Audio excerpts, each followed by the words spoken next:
Hey everyone, Davey here back again to review The Walking Dead, and this time it is for the 6th episode in Season 5, entitled Consumed. Or as I like to call it, back to our regularly scheduled program, because now we are back to figuring out what Carol and Daryl are going to be doing to get back Beth. And it looks like they're dragging things out in order to build things up to what I perceive to be a mid-season finale that's going to be very similar to the mid-season finale for Season 4, where a location is going to get a humongous beatdown from Rick's group versus another antagonistic group of people that is holding one of them hostage or something like that. In Season 4, we got that with the governor holding Michonne and Herschel hostage, and it resulted in a huge bloodbath. And it looks like they're building up the exact same thing, only this time with Slabtown. But after witnessing certain details in this episode, I feel like it's gonna feel deserving to see that place go up in ashes after Rick and the group get there. Now knowing that Daryl is gonna go back, tell Rick, hey, Beth is still alive, Carol has been taken, we're not gonna leave one of ours behind, so we gotta go. And from what I can tell, that's exactly what they're building up. But let's go ahead and focus on what happened in this episode.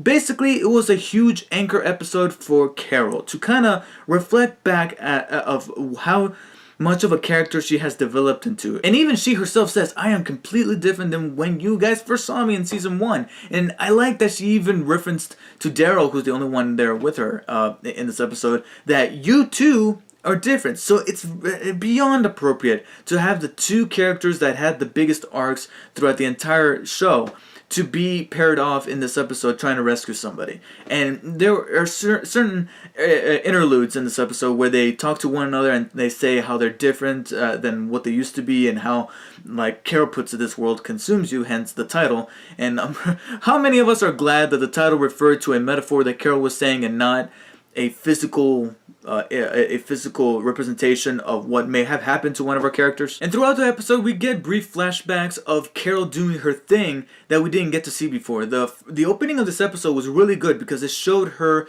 driving off into the distance, feeling a little bit broken, but at the same time knowing that she has come such a long way that she's got to push through after Rick kind of abandons her after he finds out what she did. And it's cool to see that bit from Season 4, some other bits from Season 4 where she's burying Mika and Lizzie along with Tyrese and how she doesn't want to talk about that. And then we also see some bits from Season 5 where she blows up Terminus. And I gotta admit, some of these flashbacks weren't completely necessary, especially that last one where after she blows up Terminus in the most badass way possible, she just walks away and wipes away the dirt off her face and then just again walks away. I don't know. Out of all the flashbacks, I felt like that was the most unnecessary one because it really didn't do anything to really flesh out how much the character has grown. The others did. I felt like the others were necessary, but the last two, especially that last one, I'm like, okay, you could have just simply cut this out. I just felt like it was very unnecessary. But I still appreciated what this episode did for Carol, and I also appreciated how it was kind of mirroring the stuff that happened with Daryl since the beginning of the episode, because Carol even points it out, being that she's the one who's going to be a little bit more vocal about what it takes to survive in this world, and sometimes what it takes is to change yourself completely, because who you were prior to the bringing of the apocalypse is not going to survive in this new world. That's just not, I'm right here. This right here, I'll be dead. I will have to change and adapt in order to survive. Darwinism. So when she calls out Daryl on how he has changed, being that he's Daryl, he's always going to wrestle with the fact, and this it comes to the forefront when, and a lot of people were predicting that this was going to happen, myself included, and this kind of worries me that maybe the show is becoming just a bit too predictable. I hope they throw us a curveball that we just didn't see coming, but for the most part, we've gotten so many things right. And one of those things was that they were gonna come across Noah in the most unflattering of ways, because I'm literally torn between our two main characters in this episode as to what to think of Noah in that first scene, because he flat out robs their weapons. And on the one hand, I'm kind of with Carol where, hey, I don't care if he's a kid, he stole my weapons, so I'm getting them back, and, you know, maybe I might not kill you, but you're on your own. I'm not going to help you, buddy. Which is the mindset that Daryl took by the end of this episode after he has the conversation with Carol. But he changes his mind about helping him out because he looked past him initially, saying, oh, he's just a kid. Which is the other hand that I was dealing with. I'm like, okay, yeah, he is just a kid. He's naive. He's stupid. God knows if he even knows how to use those weapons. But on the other, I'm also with Carol where, hey, you need to really knuckle down to survive in this world. And sometimes knuckling down includes not playing favorites here. I don't care if you're a kid. I'm getting my weapons back, no matter what it takes. So that provided a neat little contrast to really think about. Something really deep for The Walking Dead to be doing. And so they come across Noah, and of course, having them interact with Noah leads to their realization after traveling Atlanta, which was really cool. I really love seeing a new set, or at least a set that we have seen before, back in season 1, and man, that shot of the two cars going down the highway, the same exact highway that Rick was riding on horseback back in season 1. Man, it brought back memories.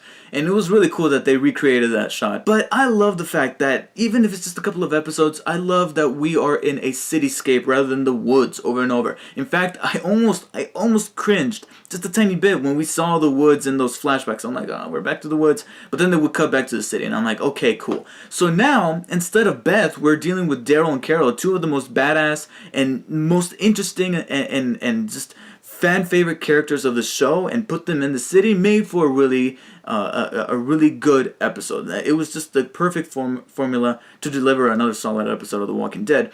But they do interact with Noah, and at the last second, Daryl has a change of heart because that's kind of him admitting to Carol that, yeah, okay, fine, I did change. Rescuing Noah. Noah then says, oh yeah, I know Beth, after realizing that people are after him. Leading to Carol, as opposed to our predictions, was not faking an injury to get into Slaptown to kind of infiltrate the place while Daryl waits on the outside along with Noah. No, she legitimately gets run over by these guys. So I simply cannot wait for Daryl to go get the group and be like, hey, here's my posse, we're here to fuck shit up, because that's what's exactly going to go down. My prediction is that that's going to be the next episode, and then in the 8th, mid-season finale, we're gonna either resolve this whole thing with Slaptown, or that whole thing with Slaptown will be out of the way, and it's gonna be our group catching up with Abraham, Eugene, and the rest in that road, wondering what their next move is going to be. So far, yet another solid episode of The Walking Dead. There's hardly anything that I can think bad about this episode that I can think about. If anything, is that maybe there's a couple of moments that I felt could have been trimmed. Like I said, there's that scene in the flashback where Carol is simply just wiping away the mud and she just walks away. That could have been taken out. There's a couple of scenes with Daryl and Carol where I felt were just a tad bit slow, and they could have needed a little bit of trimming. But besides that, a really solid episode. It didn't necessarily do anything to blow me away and go, oh my god, this was epic, but it had enough character material, especially considering that we're dealing with the two, in my opinion, two most interesting characters in the show so far, and bringing in a setting that, sure, we've seen before, but I'm so welcomed to, considering that we've been in the woods for so long, that I really enjoyed this episode. So I'm going to give episode 6 of The Walking Dead Consumed, I almost messed that up there, a really high 8 out of 10. My only question now, though, is how the hell are those walkers in the sleeping bags? How did they die? Like, I don't know, that little part, I guess, didn't make sense to me. But what does make sense is that I enjoyed this episode, so now I want to know what you guys thought. Did you guys like this new episode of The Walking Dead? And what do you think it's going to lead up to, considering that we only got 2 more episodes of The Walking Dead for this year? That's right. 2 more episodes, then we get the mid-season break, which is 2 whole months, and that means we're not going to get any Walking Dead until February. Yeah, but think about that.